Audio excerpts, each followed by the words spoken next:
Shalom saudara, selamat pagi. Saya ingin melanjutkan lagi firman yang saya sudah sampaikan minggu lalu kepada saudara, saya akan lanjutkan hari ini. Betapa saudara bisa melihat betapa dahsyatnya gerejanya Tuhan kita. Saudara bisa bayangkan kalau gereja sedemikian rupa dahsyatnya, saudara bisa bayangkan tidak ada satupun yang bisa menghentikan gerejanya. Mari saja kita berdoa kepada Tuhan. Bapa, terima kasih untuk anugerah yang Kau berikan kepada kami. Kami duduk untuk mendengarkan, mendapatkan firman yang keluar daripada mulut-Mu. Hari ini kami tahu bahwa Engkau akan membawa kami ke tahap yang lebih tinggi lagi, ke tingkat yang lebih tinggi lagi. Berikan kepada kami anugerah, seperti yang Engkau sudah nyatakan melalui putra-Mu sendiri.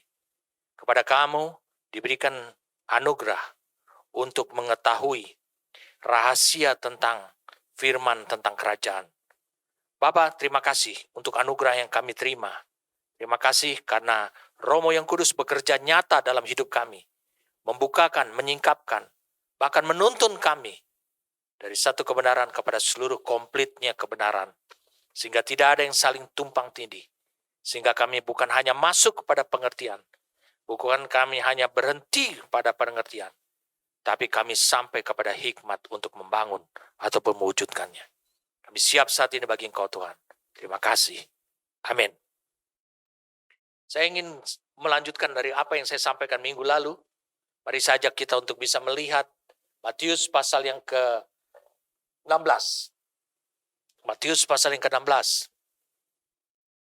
Yesus berkata, di ayat 17-nya, kata Yesus kepadanya, kepada Petrus, berbahagialah engkau Simon bin Yunus, sebab bukan manusia yang menyatakan itu kepadamu, melainkan Bapakku yang di sorga. Ini adalah sesuatu yang Tuhan anugerahkan pada waktu itu kepada Simon, yaitu penyingkapan siapa dirinya.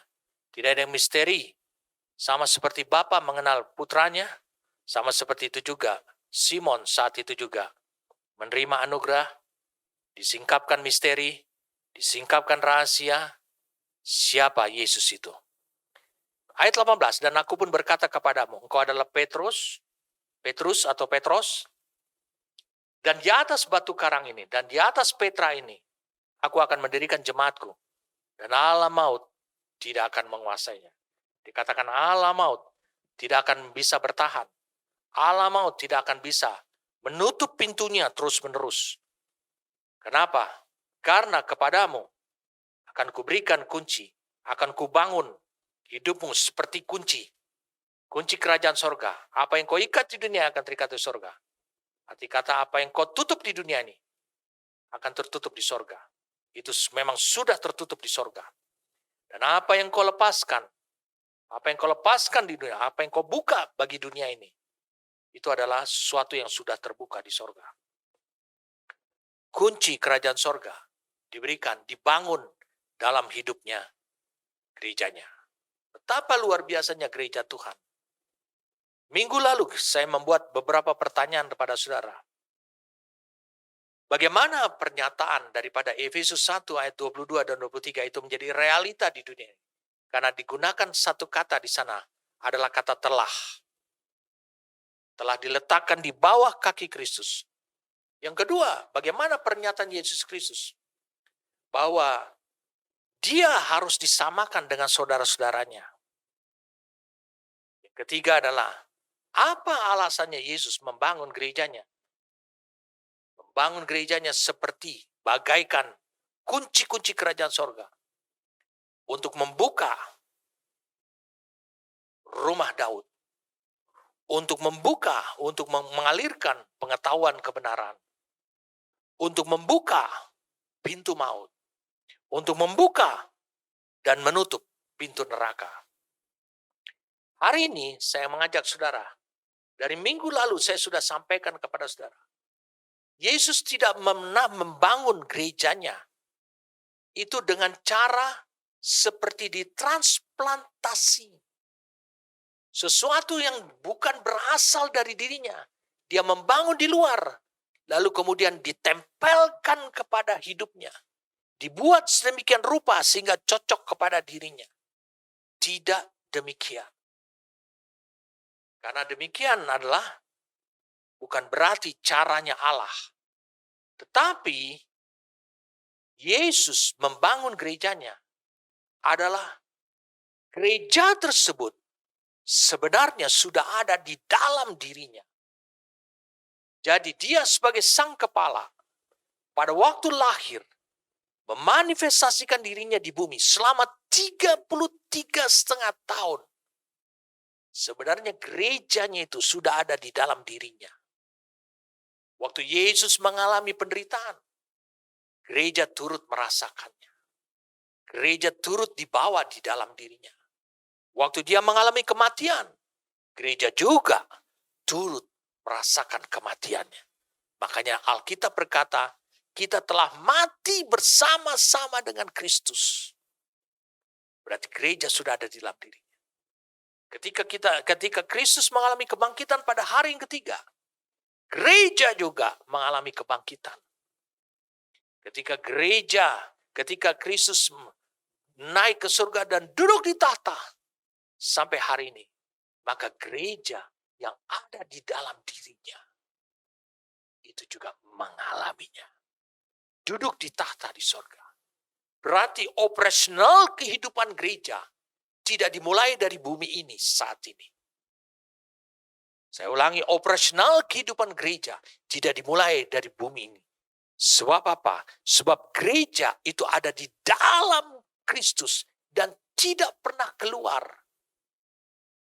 Berarti gereja itu juga operasionalnya, kegerakannya, kehidupannya dimulai dari tahta. Beberapa kali kita, saudara dan saya, pernah mendengarkan Papa Jonathan menyampaikan tentang kamar loteng atas atau upper room. Itu harus terhubung dengan tahta. Upper room adalah gambaran tentang gereja yang hidup di tahta, tapi mewujudkan diri, memanifestasikan diri adalah di bumi. Dan ini terhubung. Itu yang disebut dengan operasional gereja. Itu berasal dari tahta, dari kehidupan di tahta. Makanya minggu lalu saya sampaikan pada saudara. Jadi saat yang pertama adalah saat sang kepala lahir, memanifestasikan dirinya di bumi ini. Maka gereja yang ada di dalamnya itu juga, sebagai tubuh Kristus, turut dimanifestasikan. Berarti bagaimana sang kepala ini muncul dan memanifestasikan dirinya. Dan apa atribut yang menjadi legitimasi daripada sang kepala, itu juga menjadi atribut dan legitimasi bagi gerejanya yang ada di dalam. Jadi kalau orang mengatakan bahwa gereja lahir 2000 tahun lalu, itu menurut ukuran waktunya manusia. Tapi sebenarnya gereja itu telah, karena apa? Efesus 1 ayat 22 dan 23 mengatakan, telah diletakkan di bawah kaki Kristus. Dan itu telah terwujud menurut acuan waktunya Allah, yaitu dari kekekalan sampai pada kekekalan. Yang kedua, minggu lalu saya sampaikan, jadi dari yang pertama ini, berarti gereja bukan ditransplantasi atau dicangkok, tapi diwujudkan dari dalam diri Kristus. Diwujudkan. Dibuat hal-hal yang lahiriah dan alamiahnya. Ditampilkan di bumi ini. Dan itu berasal dari dalam diri Kristus. Jadi saudara, yang merupakan bagian daripada gereja yang ada berasal dari dalam, gak ada hubungannya hidupmu yang lama. Makanya Paulus mengatakan, yang lama sudah berlalu, sungguh yang baru sudah datang.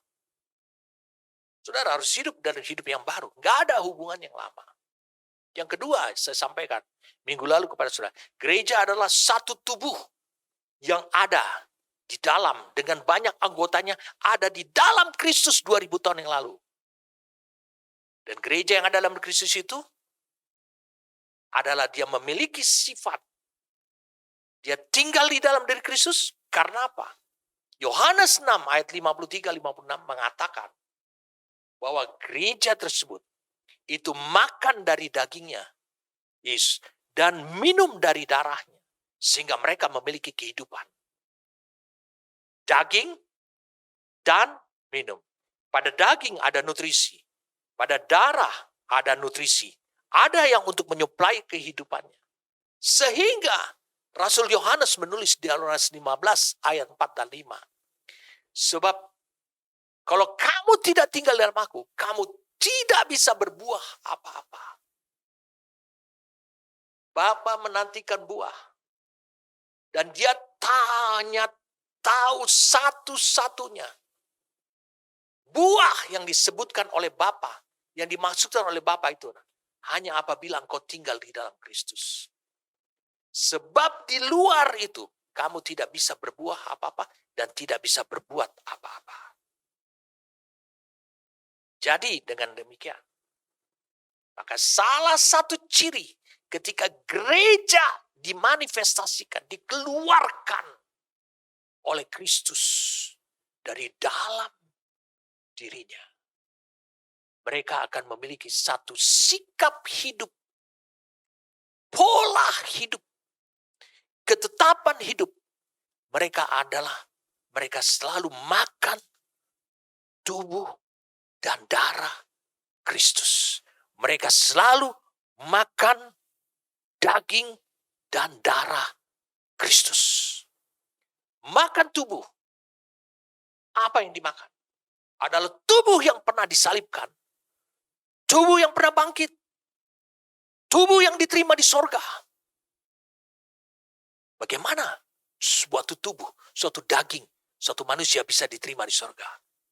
Itu berasal daripada firman yang mewujudkan diri menjadi manusia. Inilah yang menjadi makanan bagi gerejanya. Sehingga gereja tetap tinggal di dalam dia. Berasal dari dia. Yesus berkata bahwa daging dari dirinya itu benar-benar makanan. Itu sebabnya engkau perlu tinggal di dalam diri. Kata tinggal di dalam aku. Tinggal di dalam dirinya. Artinya hanya dua hal yang saudara lakukan. Makan dagingnya dan minum darah. Kemudian mari saja kita untuk bisa melihat Yohanes 15 ayat 1 sampai ayat yang ke-6. Akulah pokok anggur yang benar dan Bapa akulah pengusahanya. Setiap ranting padaku yang tidak berbuah dipotongnya dan setiap ranting yang berbuah dibersihkannya supaya ia lebih banyak berbuah. Kamu memang sudah bersih karena firman yang telah kukatakan kepadamu. Kamu memang sudah bersih karena firman yang telah kukatakan kepadamu. Tapi Yesus menyuruh lebih lagi daripada itu. Firman itu bukan hanya untuk membersihkan dirimu. Membandingkan kehidupanmu yang lama dengan kehidupan yang baru. Tapi di ayat 4, tinggallah di dalam aku. Dia minta supaya saudara menjadi gerejanya. Ada dari dalam dirinya. Dan aku di dalam kamu sama seperti ranting tidak dapat berbuah. Dari dirinya sendiri. Kalau ia tidak tinggal pada pokok anggur, demikian juga kamu tidak berbuah. Jikalau kamu tidak tinggal di dalam aku. Saya mau sampaikan ayat yang ketiganya. Kalau engkau stop sampai ayat yang 3. Kamu memang sudah bersih karena firman yang telah kukatakan kepadamu. Maka engkau tidak akan pernah bisa berbuah. Tapi apa yang bila engkau melangkah pada poin yang keempat. Ayat yang keempat, seperti pada tayangan ini. Tinggallah di dalam aku, kau akan berbuah banyak. Hanya gereja yang bisa berbuah menurut Bapa. Dan saudara bisa baca Galatia 5 ayat 22, buah roh. Itu adalah kasih sukacita. Semua karakter ilahi. Ayat 5. Akulah pokok anggur dan kamulah ranting-rantingnya. Lihat. Akulah pokok anggur. Dan kamu bukan. Dicangkap. kamulah ranting-rantingnya. Terus datang dari dalam, tumbuh keluar. Barang siapa tinggal di dalam aku, dan aku di dalam dia, ia berbuah banyak. Dengan tegas Alkitab mengatakan, jangan hanya sampai firman itu menyucikan hidupmu saja. Tapi engkau harus tinggal di dalam dia. Bagaimana tinggal di dalam dia? Makan dagingnya, minum darahnya. Dia berbuah banyak. Sebab di luar aku kamu tidak dapat berbuat apa-apa. Barang siapa tidak tinggal di dalam aku. Ini mempertegas ayat 3 tadi. Ia dibuang keluar. Ia dipisahkan. Ia beda. Seperti ranting. Dan menjadi kering. Kemudian dikumpulkan orang. Dan dicampakkan ke dalam api. Lalu dibakar. Arti kata.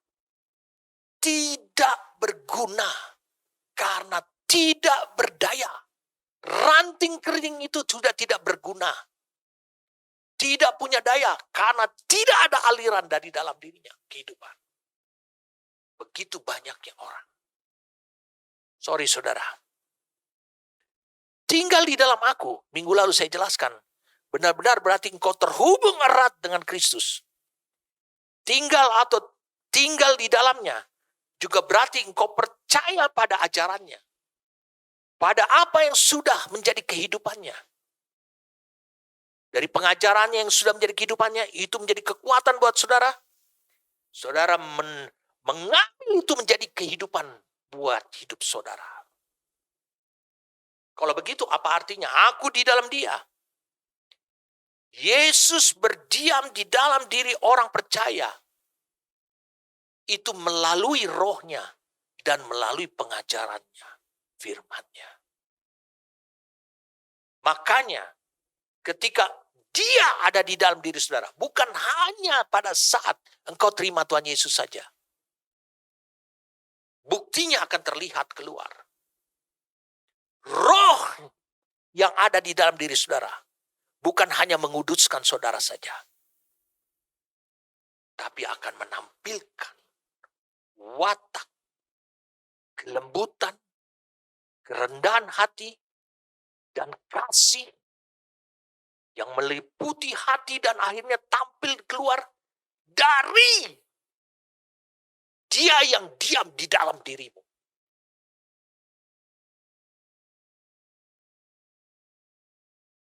Saudara bingung mendengarkan penjelasan saya pada hari ini. Bapak, bukankah ini adalah pengajaran tentang pertobatan? Bukan.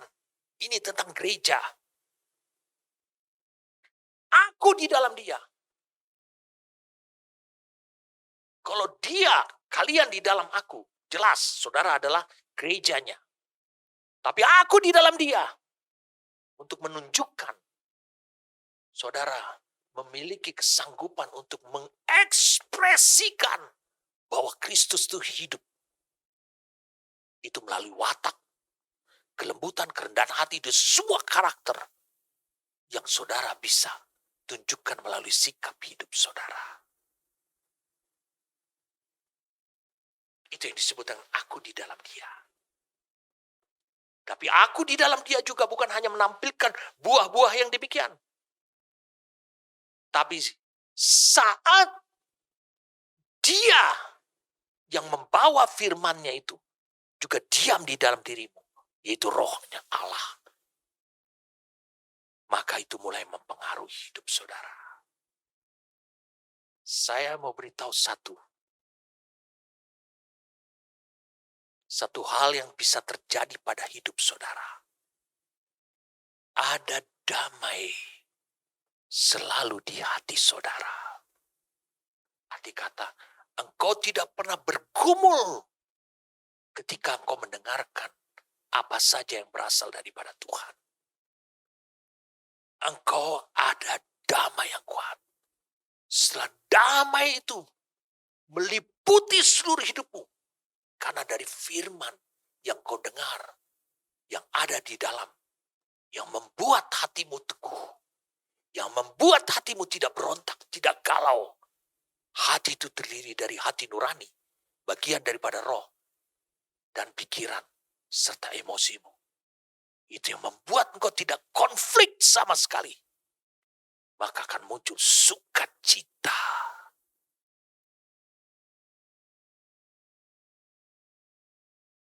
Jadi sangat penting sekali firman itu menjadi daging. Dia menjadi daging dalam hidup saudara, akan menghasilkan damai sejahtera, menghasilkan sukacita, menghasilkan buah-buah karakter dalam hidup saudara. Hanya untuk membuktikan bahwa dia ada di dalam dirimu. Dengarkan saya. Setiap firman itu bisa memanifestasikan dirinya melalui daging, melalui hidup saudara. Saudara makan itu akan termanifestasi.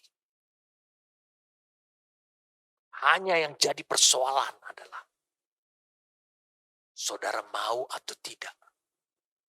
Kebanyakan orang Kristen, dia memilih firman. Saya ulangi, dia memilih firman yang dia inginkan. Mari lihat. Yohanes 6 ayat 50. Yohanes 6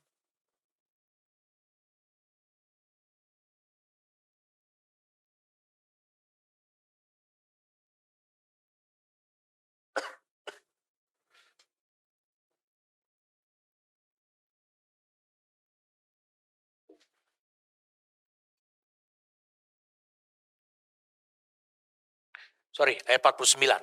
Yohanes 6. Yohanes 6 ayat 49.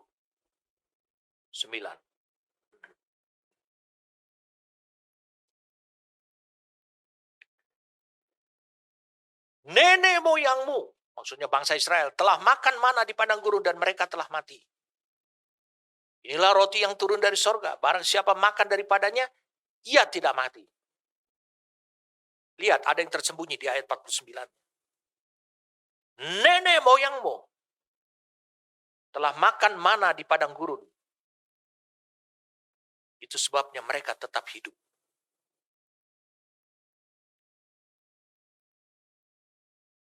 Jadi Allah menunjukkan bahwa kalau engkau tidak makan apa yang diberikan oleh Allah, tapi engkau memilih makanan yang lain. Karena mereka memilih untuk makan daging. Dan Allah mendatangkan melalui angin dari lautan itu burung puyuh dan mereka makan. Bahkan mereka sampai di mulut mereka masih penuh dengan daging. Saking rakusnya. Dan mereka makan itu sampai mati. Kalau engkau memilih firman Allah yang kau sukai, itu yang membuktikan bahwa aku tidak hidup di dalam kau. Bahwa dia, saudara, tidak tinggal di dalam dia. Saya sampaikan tadi, setiap firman bisa memanifestasikan dirinya melalui daging. Itulah yang harus saudara makan. Sama seperti bangsa Israel ini. Itu yang menyelamatkan perjalanan mereka. Itu yang memberikan saudara kekuatan. Pada waktu dulu bangsa Israel makan mana, mereka tidak diberikan makanan yang lain. Tapi ketika mereka memilih makanan lain, mereka mati. Jadi dengarkan baik-baik. Saya sedang menjelaskan tentang gereja, yaitu pribadi, yaitu secara korporat. Mereka yang tinggal di dalam dia, dan dia di dalam aku. Berarti setiap firman bisa mengekspresikan secara nyata melalui jiwa saudara. Kalau begitu, gereja ada di dalam dirinya Kristus. Sehingga pada saat Kristus memanifestasikan dirinya di dunia ini, berjalan selama 33,5 tahun. Pada saat itulah Yesus sebenarnya juga menampilkan gerejanya. Dan dia mencoba untuk mewujudkan, memanifestasikan gerejanya melalui perilakunya dia, melalui ketaatannya dia, melalui keakuratan hubungannya dia dengan Bapa. Dia dengan Bapa adalah satu. Itu yang ditampilkan oleh Yesus. Mengapa? Saya sudah sampaikan kepada saudara. Gereja bukanlah ditransplantasi, dicangkok, tapi dari dalam. Diwujudkan sama seperti membuat perempuan, yaitu Hawa, dari tulang rusuk, bukan dari debu tanah. Sehingga memiliki gereja dengan Kristus, memiliki sifat dasar yang sama, karakter yang sama, kekuatan yang sama, hati yang sama, pemikiran yang sama, kehendak yang sama, pribadi yang sama. Kenapa? Sama seperti itu juga Yesus pernah menjelaskannya, berkata kepada para muridnya, khususnya kepada Petrus, engkau adalah Petrus. Petrus itu bongkahan batu karang. Dan di atas Petra adalah gunung karang atau Gibraltar. Berarti memiliki dasar yang sama, karakter yang sama, kekuatan yang sama. Kalau itu ditransplantasi, mungkin tidak cocok. Kalau saudara ditransplantasi jantung, transplantasi liver, transplantasi hati, transplantasi ginjal, mungkin ditunggu sampai waktu tercocok. Tetapi kalau itu diambil dari dalam diri saudara, diwujudkan yang keluar menjadi tubuh, sudah tentu 400% cocok, pas. Jadi itu prosesnya munculnya gereja. Sekarang semua pertanyaan sudah dijawab. 3 pertanyaan di atas sudah terjawab. Sekarang muncul pertanyaan yang baru. Mengapa Allah lakukan cara seperti itu untuk memunculkan gerejanya?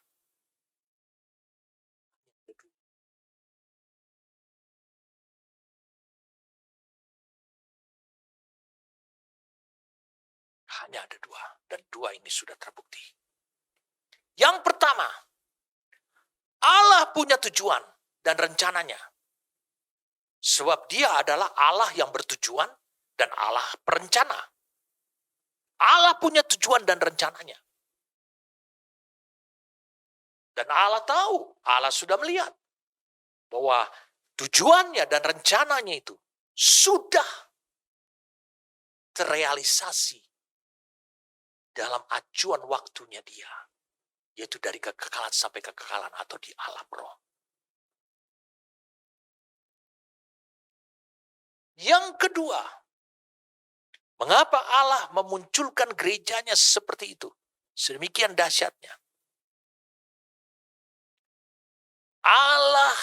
Yang kedua adalah Allah harus bisa memastikan bahwa gerejanya itu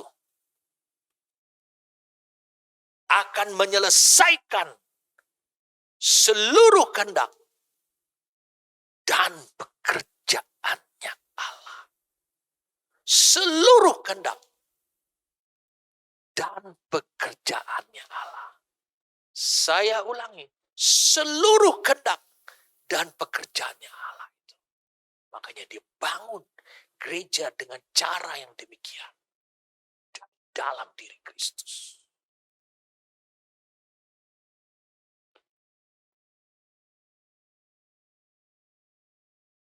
Saudara tahu apa perkataan Yesus di kayu salib? Bukankah gereja ada di dalamnya? Perkataan Yesus yang keenam. Di atas kayu salib. Dia berkata demikian. Sudah selesai. Sudah genap. Termasuk gerejanya juga. Sudah selesai. Menyelesaikan seluruh kehendak dan pekerjaannya Allah. Berarti itu sudah terjadi. Lalu terakhir dikatakan, Bapa ke dalam tanganmu. Kuserahkan nyawaku. Di Alkitab Lukas dikatakan, rohku. Dengarkan baik-baik. Kita kembali di Yohanes 15. Kita sudah baca sampai ayat yang ke-6. Sekarang ayat yang ke-7. Dan harus tahu. Jikalau kamu tinggal di dalam aku. Siapa itu? Gereja. Dan firmanku tinggal di dalam kamu. Firmannya itu menjadi motor penggerak, landasan. Dia bilang, mintalah apa saja yang kamu kehendaki. Dan kamu akan menerimanya. Atau Bapa akan selalu mendengarkannya. Bapa akan selalu menjawabnya. Dulu banyak ayat ini dipakai untuk jaminan jawaban doa. Mereka tidak mengerti bahwa ayat ini tidak berlaku buat mereka yang hidup di ayat 3. Kamu memang sudah bersih karena firman yang telah kukatakan kepadamu. Yaitu mereka yang belum tinggal di dalam diri Kristus. Ayat 7 ini hanya berlaku bagi mereka yang di ayat 4-nya. Yaitu mereka yang tinggal di dalam. Saya mohon ini ditayangkan. Yaitu mereka yang telah tinggal di dalam diri. Dan aku di dalam kamu. Aku di dalam diri saudara. Adalah firman-Nya juga tinggal.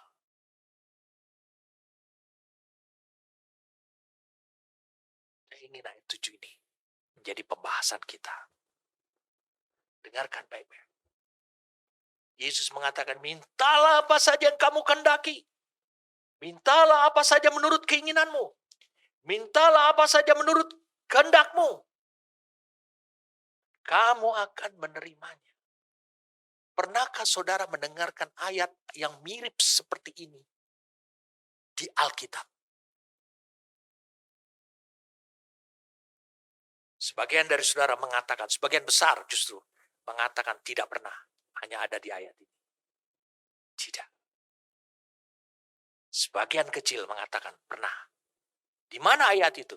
Di penulis yang sama. Yohanes pasal yang ke-11. Mari saya ajak saudara untuk bisa melihat Yohanes pasal yang ke-11.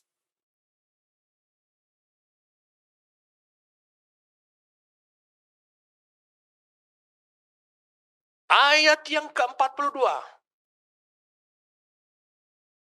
Waktu Yesus membangkitkan Lazarus. Ya sekarang berhadapan dengan kuburannya Lazarus. Mulai batu itu menutup pintu kuburan itu digulingkan. Lalu kemudian Yesus berdoa kepada Bapa, ayat 41-nya. Bapa, aku mengucap syukur kepadamu karena Engkau telah mendengarkan aku. Aku tahu. Wow. Salah satu hidup kuasanya Yesus adalah dia telah tahu bahwa engkau selalu mendengarkan aku. Tapi oleh karena orang banyak yang berdiri di sini mengelilingi aku mengatakannya supaya mereka percaya bahwa engkaulah yang telah mengutus aku. Aku tahu bahwa engkau selalu mendengarkannya, mendengarkan doaku, mendengarkan keinginanku, menjawab keinginanku. Aku tahu. Kenapa? Karena Bapa di dalam dia. Itu adalah pola yang harus sama juga sebagai gerejanya. Bapa di dalam dia dan dia di dalam Bapa. Dia dan Bapa adalah satu. Satu keinginan. Satu kehendak. Dia tidak pernah konflik dengan kehendak Bapa. Keinginan Bapa. Jadi waktu Yesus mengatakan, tinggallah di dalam aku dan aku di dalam engkau. Firmanku tinggal dalam kamu. Maka apa saja yang kamu kehendaki, yang lahir dari kehendak, dari keinginan gerejanya, maka pasti akan dijawab. Kenapa? Karena aku pun begitu. Dengarkan. Gereja berdoa pasti terjadi. Makanya Yesus mengatakan kepadamu, kuberikan kunci kerajaan sorga. Apa yang kau ikat, kau izinkan di bumi ini, itu adalah sesuatu yang aku tahu, yang kalian sudah tahu, bahwa itu telah diizinkan di sorga. Apa yang terlarang terjadi di bumi ini, kau ucapkan melalui doamu. Itu dia power of declaration. Kuasa deklarasi. Maka itu akan terlarang di bumi ini. Akan terjadi. Karena itu adalah hal yang telah terlarang di surga.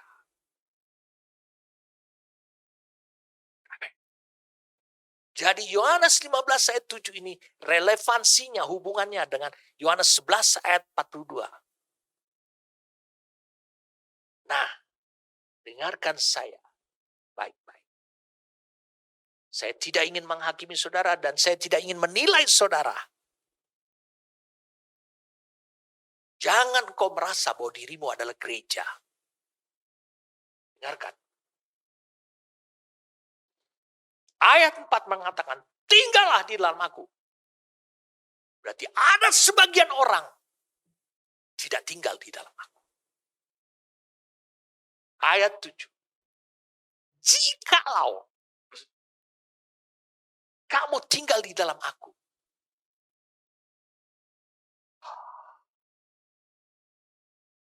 Luar biasa. Saya ingin hari ini Roh Kudus menjamah hidupmu. Kau bukan hanya dibawa sampai kepada pengertian, tapi sampai kepada hikmat. Yesus mengatakan, ini perkataan Yesus. Alkitab saya berwarna merah. Jikalau kamu tinggal, jika kamu tinggal di dalam aku. Dan firmanku tinggal di dalam kamu. Mintalah apa saja yang kamu kehendaki dan kamu akan menerimanya. Ada kata jika. Dengan demikian ini menjabarkan ada dua macam kelompok orang. Yang pertama adalah ada orang yang tidak tinggal di dalam Kristus. Mungkin ini yang disebut dengan orang percaya.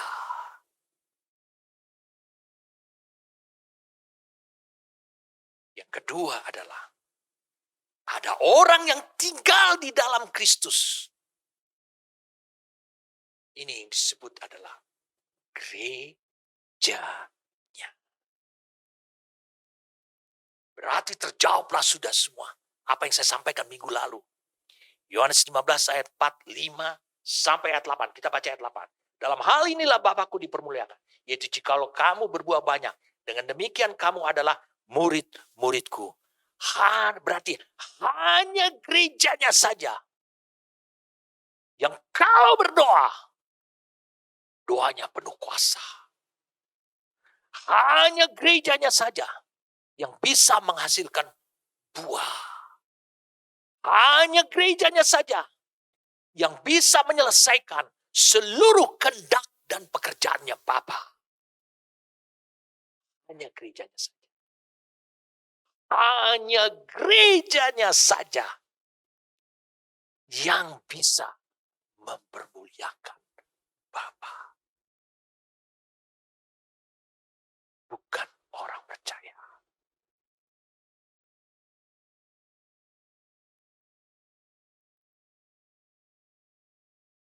Saudara jangan merasa terintimidasi dengan apa yang saya sampaikan ini. Berarti sekarang kita bisa memahami dengan benar. Saya ajak kita untuk bisa melihat.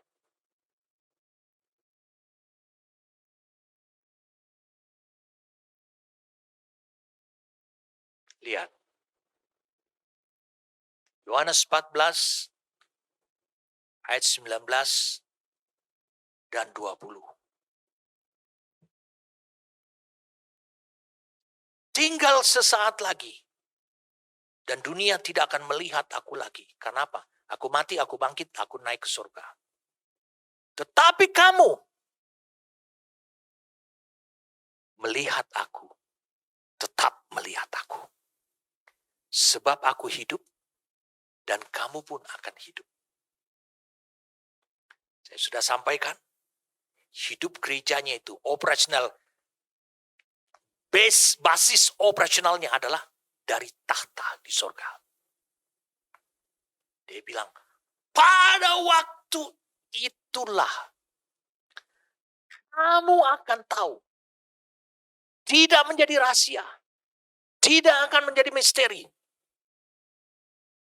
Bahwa aku di dalam Bapakku. Kristus di dalam Bapa. Dan kamu di dalam aku. Kamu akan tahu. Kamu di dalam aku. Itu sebutan untuk apa? Gereja. Dan kamu gerejanya. Dan aku di dalam kamu. Berarti kamulah yang bisa mengekspresikan aku. Yang duduk di tahta. Siapa itu? Kamu akan tahu. Tidak akan menjadi misteri. Bagaimana saudara bisa mengekspresikan dia? Hanya ada satu. Bergeser. Masuk menjadi gerejanya. Dengan tinggal di dalam dia. Semua misteri akan tersingkap.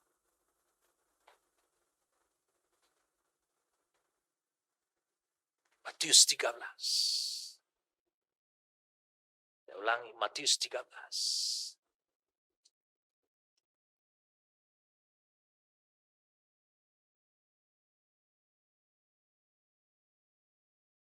Ayat yang ke-10.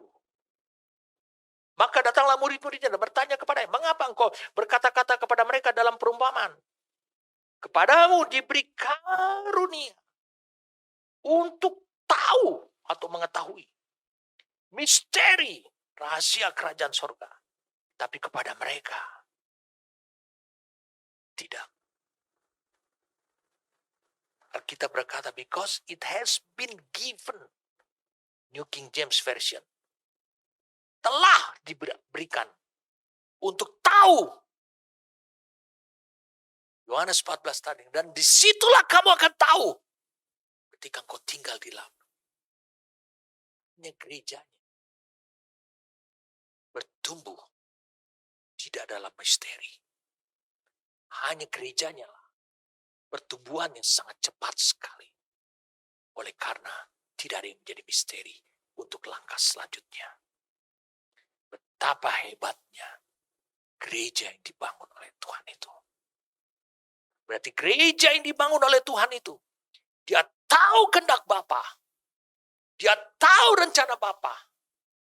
Dan karena dia diam di dalam diri Kristus, maka apa yang mengalir, apa yang merupakan kekuatan pada Kristus, itu juga mengalir dan menjadi kekuatan buat dirinya. Kalau Kristus tahu kehendak Bapa, gereja juga tahu kehendak Bapa. Gereja juga tahu berdoanya bagaimana. Maka dia akan meminta seperti apa yang Bapa kehendaki. Maka itu akan terwujud. Makanya kuasa para pendoa itu adalah gerejanya,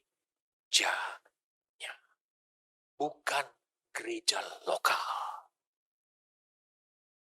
Beberapa hamba Tuhan, para rasul, para nabi, pada masa sekarang yang selalu menyatakan bahwa berdoa itu penuh kuasa.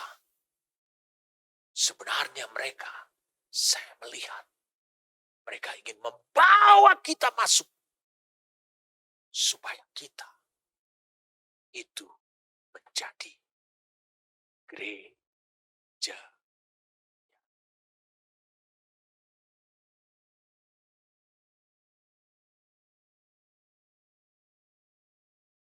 Waktu Yesus mengatakan, Bapa, aku tahu bahwa Engkau selalu mendengarkan doaku. Siapa yang mengatakan itu? Termasuklah dia yang di dalam dirinya. Gereja pun tahu. Itu sebabnya dunia akan berhenti dari COVID-19 ini menjadi hal yang biasa, penyakit yang biasa. Tahun 2025 itu akan terrealisasi. Saya mau beritahu pada saudara semua. Saya mau beritahu pada saudara semua. Mengapa itu terjadi? Karena agenda Tuhan harus menjadi kenyataan. Harus terwujud. Luar biasa saudara. Tinggal di dalam dia. Itu hanya gerejanya. Jadi bagi gereja, tuliskan ini, poin yang keberapa? Jadi dikatakan adalah yang ketiga. Mengapa Allah membangun, memunculkan gerejanya sedemikian rupa? Karena bagi gerejanya, tidak boleh ada yang menjadi misteri. Gerejanya tahu rahasia Allah, tahu agenda Allah, tahu jalan-jalannya Allah.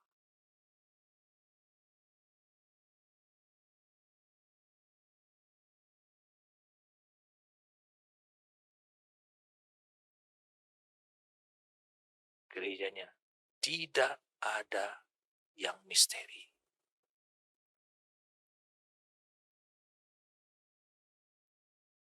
Dia tahu rencana Allah, agenda Allah, jalan-jalannya Allah.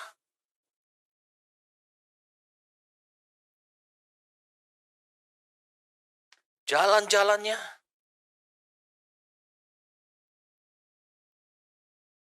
dan juga hikmat Allah. Bagaimana mewujudkan? Itu gerejanya. Tidak ada yang misteri.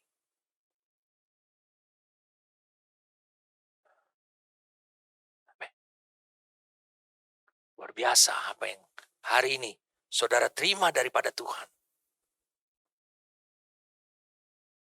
Kalau begitu, sekarang kita kembali lagi.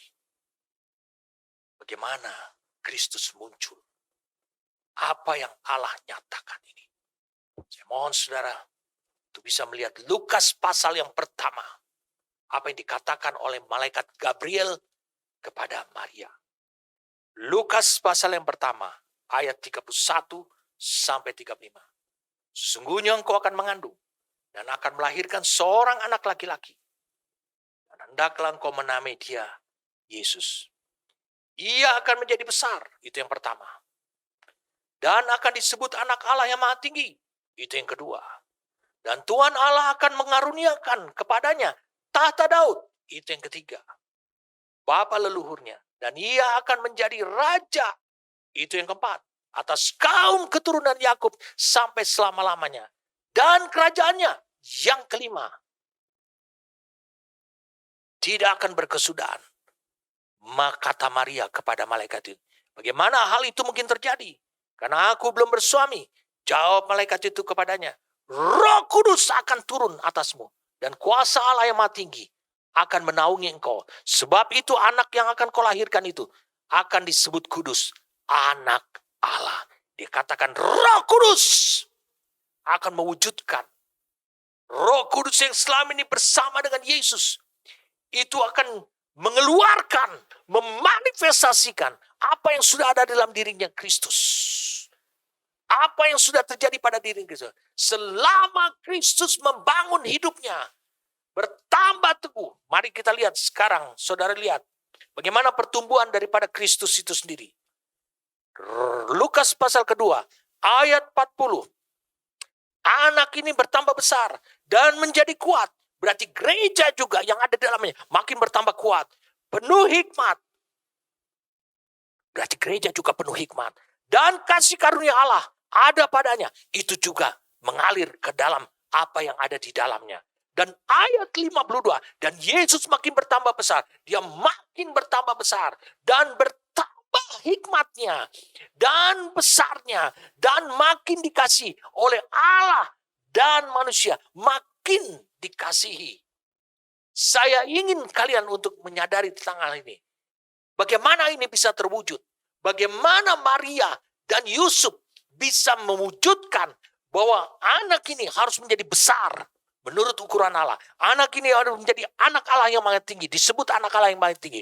Bagaimana atribut tata itu menjadi tempat kedudukannya dia. Bagaimana dia menjadi raja. Bagaimana dia memiliki kerajaan. Bagaimana semuanya ini bisa terjadi di dalam dirinya. Dikatakan Roh Kudus. Dan ketika Roh Kudus memproses Kristus.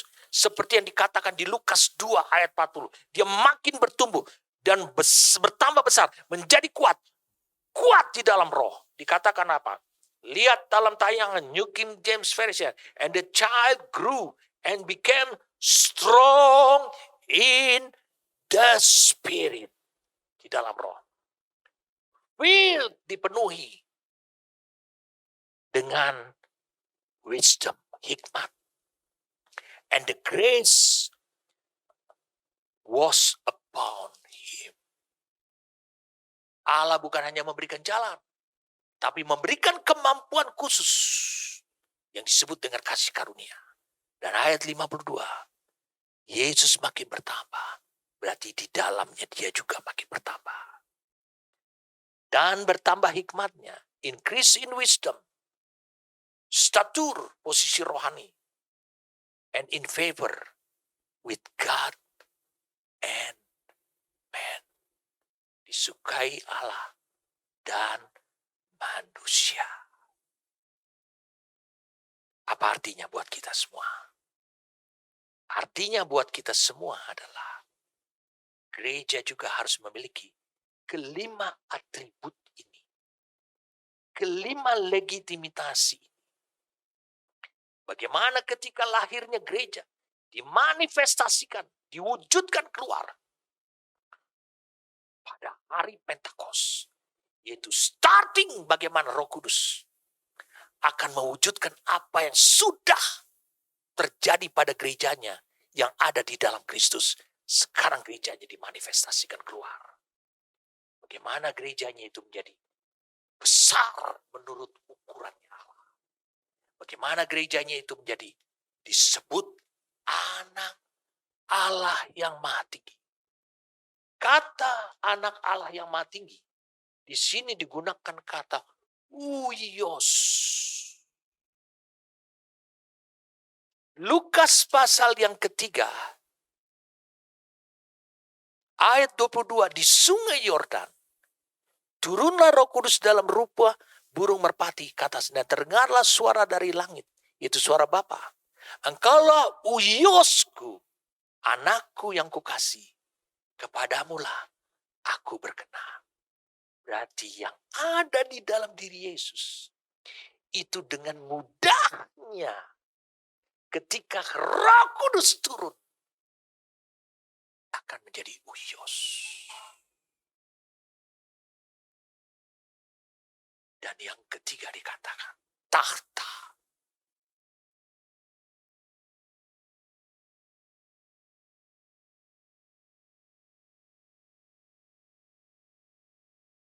Dengarkan saya. Kalau kau berbicara tentang tahta, saya ingin memberikan gambarannya lebih dulu. Betapa dahsyatnya gereja ini. Berbeda dengan orang percaya. Seperti yang diungkapkan di Yohanes 15 ayat yang ketiga. Yohanes 15 ayat yang ketiga tadi. Sorry saudara. Saya harus tulis ini sebelum saya lupa.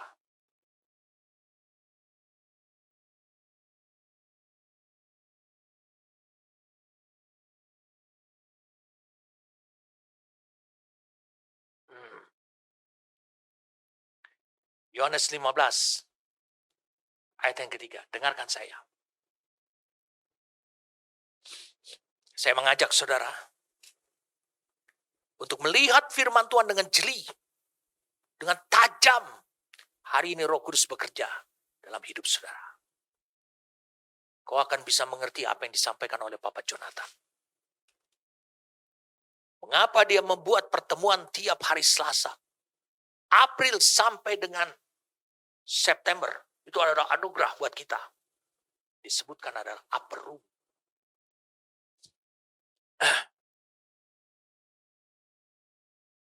Saya ajak saudara untuk lihat di Kisah Rasul 1. Ayat 12, maka kembalilah rasul-rasul itu ke Yerusalem. Yesus naik ke sorga. Dari bukit yang disebut Bukit Zaitun, yang hanya seperjalanan sabat jauhnya dari Yerusalem. Setelah mereka tiba di kota, naiklah mereka ke ruang atas. Upper room bahasa Inggrisnya. Tolong ditayangkan. Dalam New King James Version saja. Naiklah mereka ke ruang atas. Tempat mereka menumpang. Tempat mereka bukan hanya kali itu, tapi sudah beberapa kali. Dan sang pemiliknya juga dikenal. Mereka itu ialah Petrus dan Yohanes, Yakobus, Andreas, Filipus, dan seterusnya. Sudah. Saya ingin saudara mengutip satu firman Tuhan. Ketika terjadi hari Pentakos, bukankah di kamar loteng atas itu hanya ada 120 orang? Setuju toh? Saudara tidak bisa berbantah. Itu adalah 120 orang. Dikatakan oleh Alkitab. Lalu kemudian, mari kita lihat sekarang Kisah Rasul 2. Ketika Roh Kudus dicurahkan, Petrus menjelaskan bahwa Kristus itu duduk di tahta pada waktu itu. Dikatakan di sini, di ayat yang ke-34. Sebab bukan Daud yang naik ke sorga. Malahan Daud sendiri berkata, Tuhan telah berfirman kepada Tuanku, duduklah di sebelah kananku, sampai kubuat musuh-musuhmu menjadi tumpuan kakimu. Yesus duduk di tahta. Berarti gereja yang ada di dalam dirinya dia juga ditata. Terhubung dengan tata. Saya ingin saudara melihat dengan jeli. Ayat yang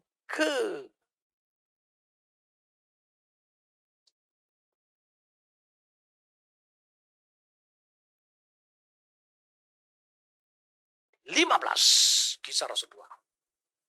Ketika terjadi pencurahan Pentakosta, pencurahan Roh Kudus maksud saya, apa yang terjadi? Orang-orang saleh dari berbagai bangsa, berapa ribu orang ada di Yerusalem pada waktu itu. Di dekat area tempat mereka menginap di loteng itu. Dan apa yang terjadi? Mereka mengatakan orang ini mabuk. Yang 120 orang itu mabuk. Saya ulangi. Mereka menyangka 120 orang ini mabuk. Lalu Petrus mulai menjawab. Dikatakan demikian. Ayat 15. Orang-orang ini tidak mabuk seperti yang kamu sangka. Karena hari baru pukul 9. Tapi itulah yang difirmankan Allah digenapi. Perantaraan Nabi Yoel. Akan terjadi pada hari-hari terakhir. Demikianlah firman Allah. Perhatikan baik-baik. Akan terjadi pada hari-hari terakhir. Demikianlah firman Allah. Bahwa aku akan mencurahkan Rohku, Roh Kudus, ke atas semua manusia. Maka anak-anakmu laki-laki akan perempuan akan bernubuat, dan teruna-terunamu akan mendapat penglihatan, dan orang-orangmu tua akan mendapat mimpi. Juga kata hamba-hambaku laki-laki dan perempuan akan kucurahkan Rohku pada hari itu, dan mereka akan bernubuat. Allah menegaskan dari kitab Nabi Yoel pada ayat yang ke-17 ini, dia mengatakan bahwa dia akan mencurahkan Rohnya ke atas semua orang. Tapi mengapa 2000 tahun yang lalu, saya ulangi, mengapa hanya 120 orang? Bukankah janji Allah dia akan mencurahkan kepada semua?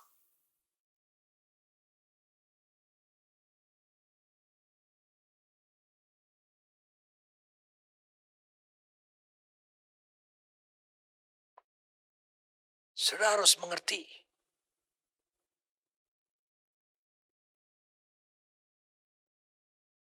Karena hanya gereja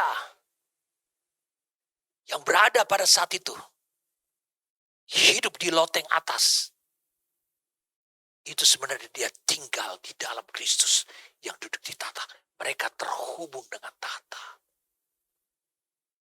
Janji Allah ini dari Nabi Yoel ini, aku akan mencurahkan Rohku ke atas semua manusia. Itu berbicara tentang di mana posisimu pada saat itu juga. Kalau engkau tidak terhubung dengan tahta, engkau tidak akan mengalaminya. Jadi yang ketiga, legitimasi yang akan menjadi atribut daripada gereja adalah tahta. Saudara bisa mengalami surga yang terbuka karena saudara tinggal di dalam dia. Hidup sebagai gereja.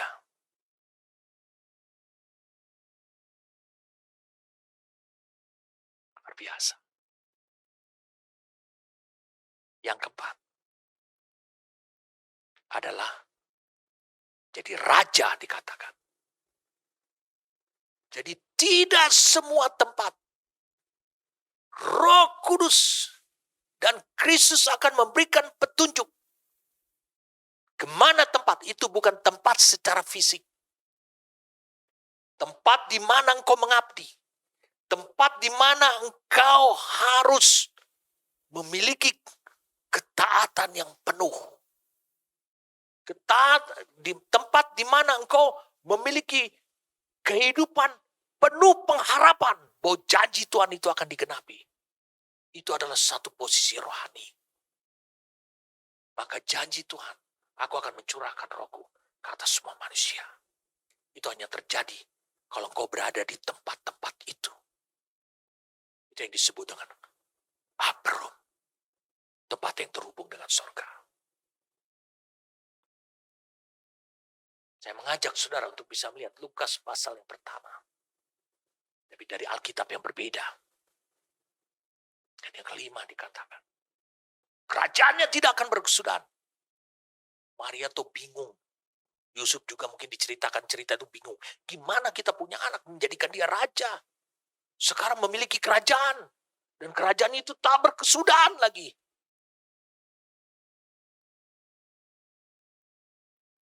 Wah, tidak mungkin. Saya ingin saudara melihat dari dua Alkitab yang berbeda. Yang pertama dari King James Version, KJV.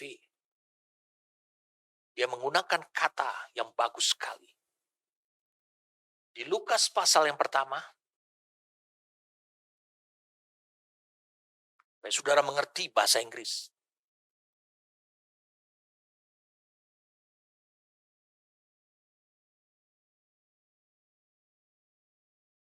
Ia akan menjadi besar. Akan disebut anak Allah. Mengaruniakan kepadanya tahta. Ayat 33, menjadi raja.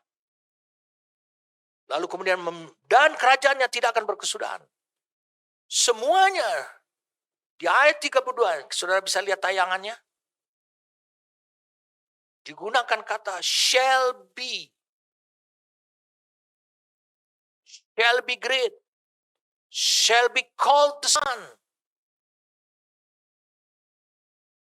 Kemudian dikatakan shall give unto him the throne. Kemudian dia bilang, he shall reign, shall. Saudara, perbedaan antara shall dengan will. Shall itu berarti harus. Harus menjadi.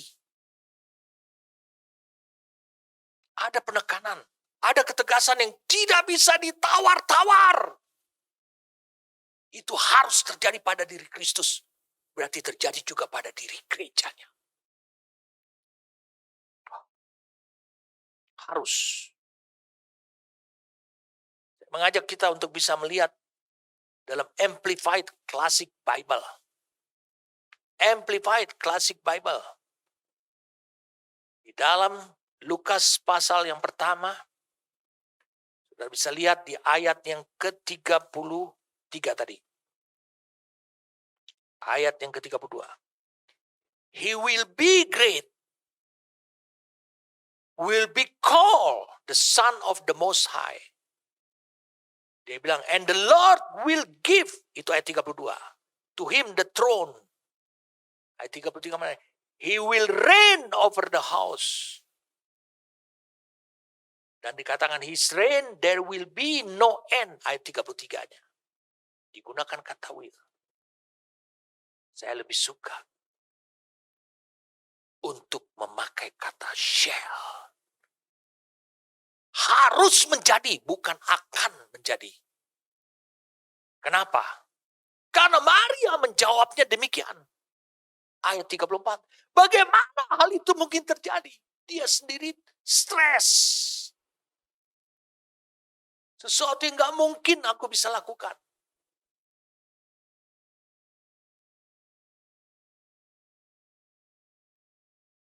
Karena ada kata harus. Karena aku belum bersuami. Aku sendiri belum menemukan titik nolnya. Bagaimana itu bisa terjadi? Kami lihat. Bagaimana gereja bisa memiliki atribut itu. Legitimasi yang 5 ini. Yang melekat pada diri gerejanya. Itu harus melekat pada diri gerejanya. 2 hal ini. Katakan di ayat yang ke-35. Yang pertama adalah Roh Kudus akan mendatangi manusia. Turun ke atas manusia. Yang pertama Roh Kudus. Yang kedua, kuasa Allah. Berarti kalau kuasa Allah, kemampuan Allah, dia tidak membutuhkan sedikit pun juga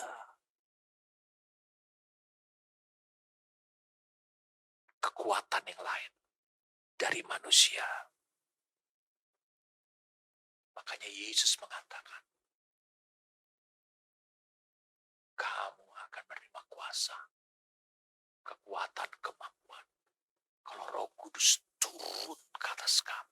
Dan kamu akan menjadi saksiku di Yerusalem dan di seluruh Yudea dan Samaria, sampai ke Yudea, Samaria, dan sampai ke ujung bumi.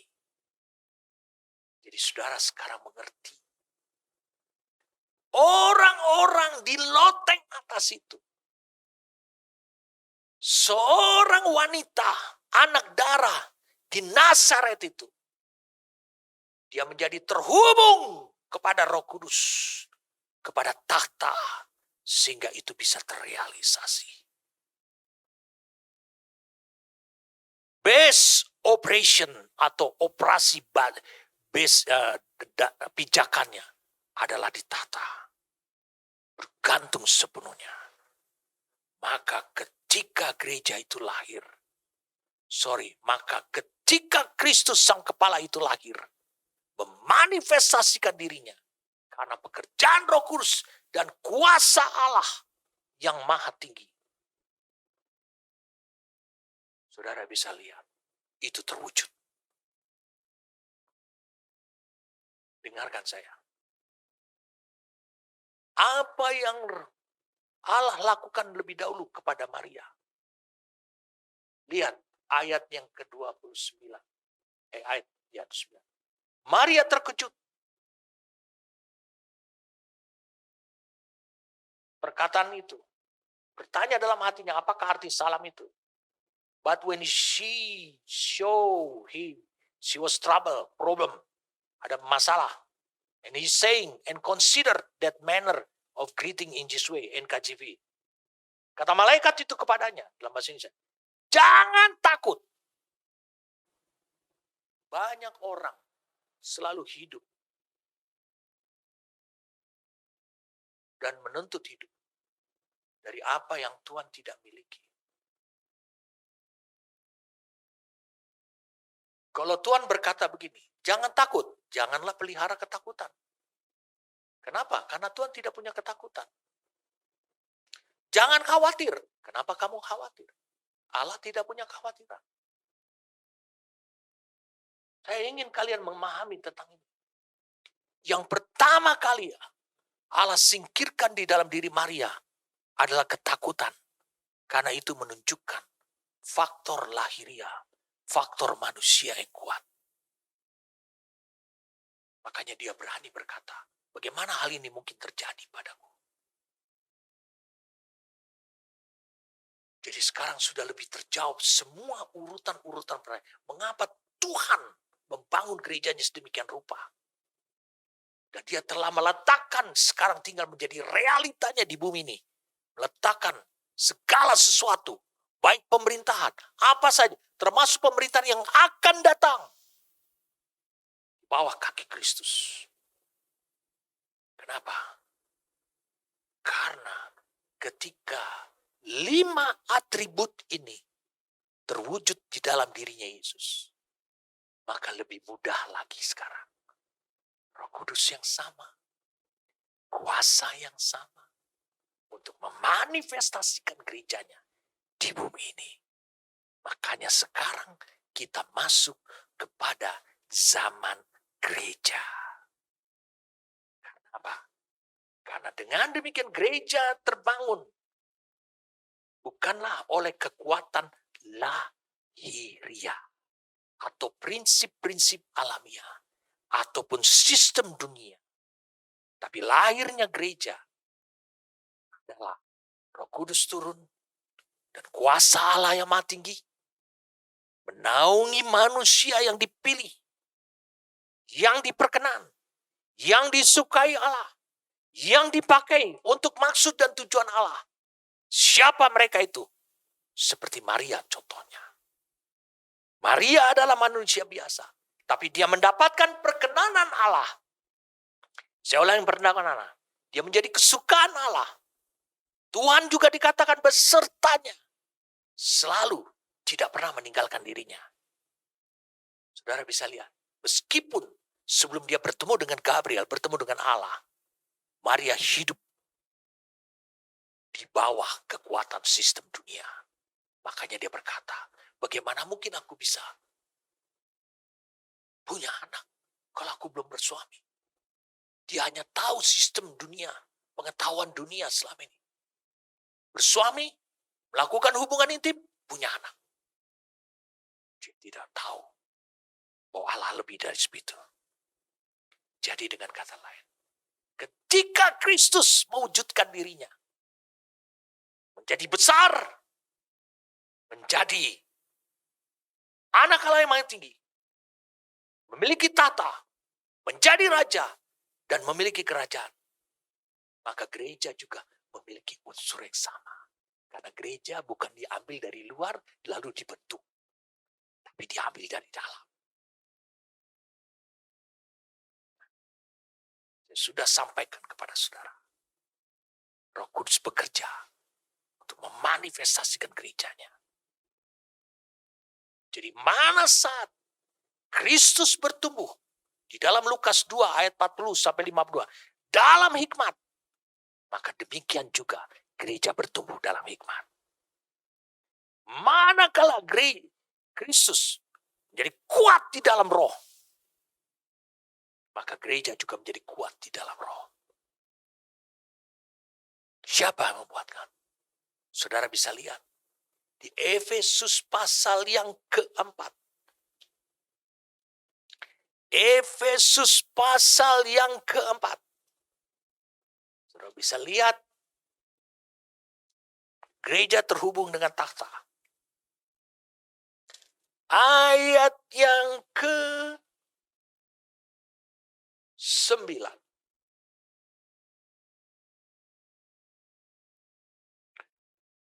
Bukankah ia telah naik? Berarti maksudnya Kristus. Berarti bahwa ia juga telah turun. Dulu dia turun ke bumi. Ke bagian bumi yang paling dalam. Bahkan ke bagian ke neraka. Ia yang telah turun. Ia juga telah naik jauh lebih tinggi daripada semua langit. Semua surga. Untuk memenuhkan segala sesuatu. Dan ialah yang memberikan baik rasul-rasul maupun nabi-nabi. Baik pemberita-pemberita Injil maupun gembala-gembala. Dan pengacara, ialah yang memberikan. Di mana dia memberikannya? Waktu dia naik. Dia memberikannya dari tata di sorga. Kenapa? Karena gereja dari dalam dirinya dikeluarkan, dimanifestasikan. Bagaimana menjadi gereja yang kuat. Bagaimana memiliki unsur yang sama seperti dirinya. Dia bilang, untuk memperlengkapi. Maupun gembala-gembala dan pengajar-pengajar. Untuk memperlengkapi. Sorry, kita baca ayat 11. Dan ialah yang memberikan baik rasul-rasul maupun nabi-nabi, baik pemberita-pemberita maupun gembala-gembala dan pengajar-pengajar untuk memperlengkapi orang-orang kudus bagi pekerjaan pelayanan, bagi pembangunan atau perwujudan tubuh Kristus. Jadi bukan hanya Roh Kudus, tapi kekuatan Allah dialirkan melalui manusia-manusia yang diberikan dari tata. Saudara bisa lihat. Itu sebabnya engkau harus berada di posisi. Jangan selalu menolak rasul, nabi, gembala, penginjil, dan pengajar yang mendatangi hidup saudara. Dikatakan untuk memperlengkapi orang-orang kudus bagi pekerjaan pelayanan. Karena saya sudah sampai pada saudara. Gereja juga datang dari dalam. Sehingga dia memiliki kehendak dan pekerjaan yang sama. Sama seperti yang disebutkan oleh Yesus. Ayat 13, sampai kita semua telah mencapai kesatuan iman dan pengetahuan yang benar tentang anak Allah. Kedewasaan penuh. Jadi kuat. Dan tingkat pertumbuhan yang sesuai dengan kepenuhan Kristus. Sehingga kita bukan lagi anak-anak yang diombang-ambingkan oleh rupa-rupa angin pengajaran. Oleh permainan palsu manusia dalam kelicikan mereka yang menyesat. Tidak diombang diombang-ambingkan oleh pengajaran. Berarti gereja kuat. Seperti apa? Gibraltar, gunung. Makanya Yesus ingin menggambarkan betapa kuatnya gereja itu yang dia bangun itu. Dia tunjukkan seperti ini. Dia bilang alam maut tidak berdaya untuk menahan ketika kunci itu dipakai. Gereja adalah kuncinya. Kunci kerajaan surga. Membuka, maka pintu akan terbuka. Bahkan neraka, tempat kematian kekal, tidak bisa mempertahankan orang-orang dan mengurungnya terus-menerus di sana. Karena gereja yang dibangun, gereja yang diambil dari dalam dirinya Yesus, itu adalah kunci neraka. Kunci pintu neraka. Suatu hari saya menonton film. Saya melihat sebuah film dalam tayangan itu, pintu tembok sebuah kota. Ribuan tentara upaya menjebol pintu itu dengan kayu yang besar-besar, dengan senjata yang bermacam-macam. Tidak ada yang bisa. Sampai akhirnya dipanggil pasukan yang kedua, yang lebih bertenaga, jumlahnya sampai ribuan, baru pintu itu jebol. Seandainya, saya ulangi lagi perlahan-lahan sebelum kita berdoa. Seandainya saudara memiliki kunci dalam bentuk apa saja pintu gerbang itu, saudara akan berkata kepada 1000 pasukan khusus pendobrak pintu, kalian istirahat saja. Saya walaupun badan saya kecil kayak Daud, saya megang kunci pintu gerbang itu. Saya tidak butuhkan 1000 orang. Saya tidak butuhkan kayu-kayu, balok-balok kayu untuk mendobraknya. Saya tidak butuhkan peralatan-peralatan. Karena cukup kuncinya ini saja. Lalu dia datang sendirian, menghampiri pintu gerbang itu. Sekuat apapun pintu itu, setebal apapun pintu itu. Ceklek satu kali oleh orang sekecil Daud, pintu itu terbuka. Lebar, tidak mampu menahannya. Yesus ingin menggambarkan kelima atribut ini itu menjadi nyata di bumi ini. Oh, gereja itu pemegang kunci.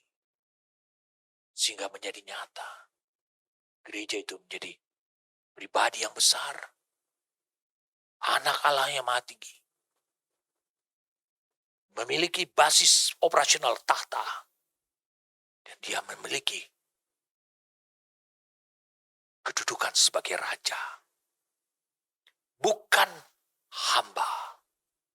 Saudara yang hari ini masih diperhamba oleh uang. Selama masa pandemi ini, ingat, ini firman yang tepat buat saudara. Tinggallah di dalam aku, jadilah gerejanya. Supaya kau bisa memiliki atribut sebagai raja. Bukan kau yang dikuasai oleh uang, tapi engkau yang menguasainya. Dan yang kelima adalah kerajaannya.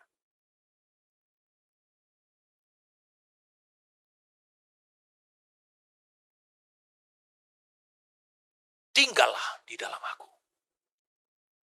Itu adalah perintah. Itu adalah satu pergeseran posisi rohani saudara. Dari orang percaya menjadi gerejanya. Amin.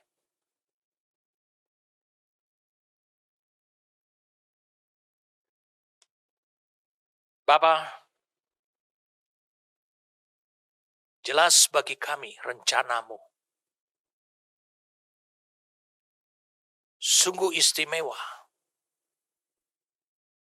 Apa yang kau anugerahkan hanya kepada gerejamu. Karena Kristus adalah yang sulung dan sebagai sang kepala.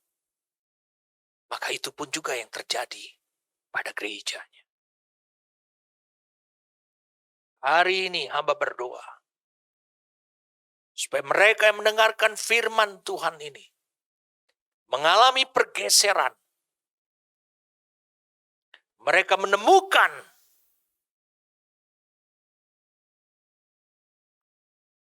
kamar loteng atas mereka. Tempat di mana mereka menjalani kehidupan di bumi ini. Tetapi dengan basis operasional dari tahta. Mereka sebagai yang disebut dengan gerejamu. Hari ini hamba berdoa. Supaya pergeseran itu terjadi saat ini juga. Roh Kudus, biarlah engkau terus melanjutkan apa yang telah engkau perkatakan, engkau bawa ini. Firman menjadi kebenaran. Biarlah itu juga akan menuntun perjalanan mereka yang mendengarkan ini. Sampai kepada seluruh kebenaran. Sehingga mereka memiliki hikmat untuk mewujudkan itu dalam hidup mereka. Bapa, terima kasih untuk anugerah-Mu ini. Hamba berdoa saat ini hamba melihat. Ada banyak orang sudah mulai mengalami letih lesu selama pandemi ini. Mulai terjadi pergeseran karakter ilahi dalam hidupnya. Mereka turut tergoncangkan. Oleh karena mereka tidak tahu. Oleh karena mereka masa bodoh. Oleh karena mereka terus memelihara hidup dalam kebodohan. Bahwa kegoncangan ini, engkaulah yang melakukannya memukul seluruh bumi. Karena engkau ingin mendefinisi ulang semua hubungan. Mendefinisi ulang semua strata kehidupan. Mendefinisi ulang semua apa yang disebut dengan berkat. Mendefinisi ulang mana yang disebut gereja Tuhan dan mana yang bukan. Mendefinisi ulang siapa hambaku dan siapa bukan. Siapa merupakan hamba dunia ini. Bapa, terima kasih. Bapa berdoa kiranya pertolongan daripada Roh-Mu yang kudus yang mengantarkan firman kepada hidup saudara itu. Menolong saudara yang membuka hatinya. Yang merelakan hatinya. Untuk mau siap hidup. Menurut jalan-jalan yang ditunjukkan oleh Tuhan. Melalui Roh yang kudus itu. Terima kasih untuk firman-Mu. Amin.